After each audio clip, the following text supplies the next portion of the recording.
আসসালামু আলাইকুম রহমতুল্লাহ। যখন খামার সেক্টরে আসি নাই তখন ইউটিউবের বিভিন্ন ভিডিও দেখে বা মানুষের মুখ থেকে শুনে যে খামার সেক্টরে আসেন, অল্প পরিশ্রমে ভালো বেনিফিট পাবেন। তো যখন নিজে খামার সেক্টরে আসলাম, এটাতে যে কতটা পরিশ্রম, যদি আপনি নিজে এই কাজগুলো না করেন তাহলে কখনো বুঝতে পারবেন না।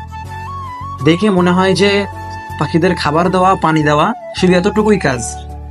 তো আজকে রাত 12:30 বেজে গেছে আমাদের পাখিদের বোর্ডিং সেট আপটা করতে। অনেকে বলতে পারেন যে ভাই আপনারা ভিডিও করার জন্য রাতে করতেছেন। ভাই ভিডিও তো দিনের বেলায়ও করতে পারতাম। সারাদিন এত পরিমাণে কাজ এসেছিলাম, শুধু তো একটা কাজ না, বা আরও বিভিন্ন আনুষঙ্গিক কাজ কাম থাকে, সেইগুলো শেষ করার পরে তারপরেই তো একটা কাজ শেষ না করে তার একটা কাজ করা যায় না।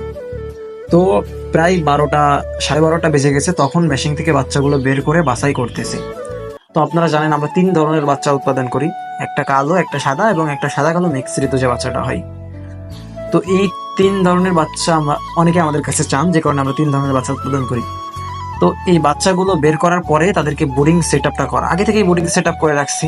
এর পরবর্তীতে এদেরকে খাবার পানি দেওয়া, সবকিছু দেওয়া, টোটাল কাজ কমপ্লিট করার পরে দেখি সময় 12:30। তো আমি মনে করি ভাই খামার সেক্টরটা এতটাও সহজ না আপনারা যতটা ভাবছেন। তো সকলে আমাদের জন্য দোয়া করবেন, আল্লাহ তাআলা যেন আমাদের খামারে বারাকা দান করেন। আসসালামু আলাইকুম ওয়া রাহমাতুল্লাহ।